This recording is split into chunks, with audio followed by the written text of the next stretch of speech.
Daily. Taste the Daily.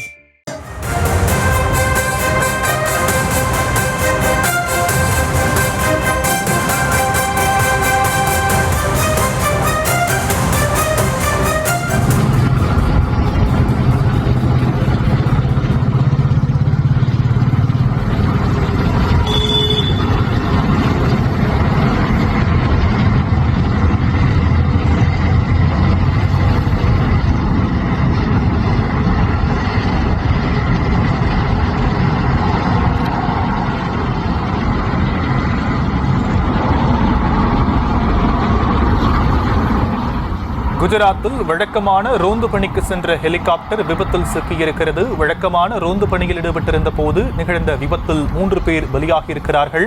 நவீனமயமாக்கப்பட்ட இலகுரக helicopter தொழில்நுட்ப கோளாறு காரணமாக விபத்து ஏற்பட்டிருப்பதாக முதற்கட்ட தகவல்கள் கிடைக்கப்பட்டிருக்கின்றன. குஜராத் மாநில போர்பந்தரில் கடலோர காவல் படைக்கு சொந்தமான துரு ஹெலிகாப்டர் கீழே விழுந்து நொறுங்கியதில் 3 பேர் உயிரிழப்பு என்ற அண்மை செய்தியை பார்த்துக் கொண்டிருக்கிறோம்.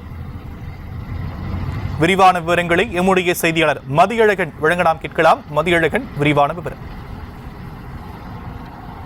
இந்திய கடலோர காவல் படைக்கு சொந்தமான ALH துரு என்ற ஹெலிகாப்டர் வழக்கமான சோதனையில், அதாவது வழக்கமான பணியில் இன்றைய தினம் ஈடுபட்டு இருந்தது. அப்பொழுது, அதாவது வழக்கமான பயிற்சி பணியில் ஈடுபட்டிருந்த பொழுது குஜராத்தின் போர்பந்தர் அருகே விழுந்து விபத்துக்குள்ளானதாக தெரிவிக்கப்பட்டிருந்தது. இந்த தகவலை அதிகாரப்பூர்வமாக இந்திய கடலோர காவல் படை தெரிவித்திருந்தது. இந்த நிலையில் அதில் இருந்த 3 பேரும் பலியாகி இருப்பதாகவும் தற்பொழுது தெரிவிக்கப்பட்டிருக்கிறது. அவர்களினுடைய உடலானது போர்பந்தரில் இருக்கக்கூடிய அரசு மருத்துவமனைக்கு கொண்டு செல்லப்படக்கூடிய காட்சிகளும் தற்பொழுது வெளியாகி இருக்கின்றன. அதாவது ஹெலிகாப்டர் விபத்திற்கான காரணம் என்ன, எதனால் ஏற்பட்டது உள்ளிட்ட எந்த தகவலும் வெளியாகாத நிலையில் வழக்கமான பயிற்சி பணியில் ஈடுபட்டிருந்த பொழுது இந்த ஹெலிகாப்டர் விபத்தில் சிக்கியிருப்பதாக இந்திய கடலோர காவல் படை அதிகாரப்பூர்வமாக தெரிவித்திருக்கிறது. அதில் பயணித்தவர்கள் 3 பேரும் உயிரிழந்திருப்பதாகவும் தெரிவிக்கப்பட்டிருக்கிறது. அவர்களினுடைய உடல்கள் மருத்துவமனையில் வைக்கப்பட்டிருக்கின்றன. இதற்கான காரணம் என்ன என்பது குறித்து விசாரணை நடத்தப்பட்டு வருவதாக தெரிவிக்கப்பட்டிருக்கிறது.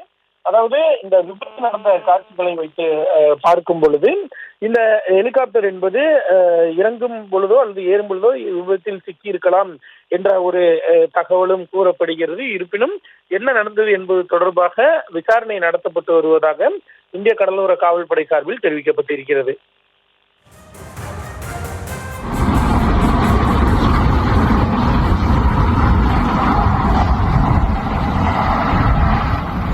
குஜராத்தில் ஹெலிகாப்டர் விபத்தில் 3 பேர் பலியாக இருக்கக்கூடிய நிலையில் தற்போதைய விவரங்களை நம்முடைய செய்தியாளர் மதியழகன் வழங்க நாம் கேட்டும். விரிவான விவரங்களுக்கு நன்றி மதியழகன்.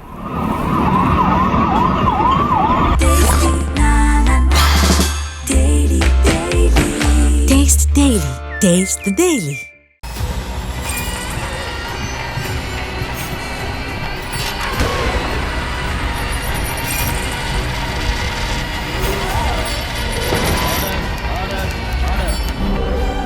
நிகழ்தகவு குற்றங்களின் மறுபரிமாணம். நாள்தோறும் இரவு 10 மணிக்கு இணைந்திருங்கள் நமது நியூஸ் தமிழ் தொலைக்காட்சியோடு.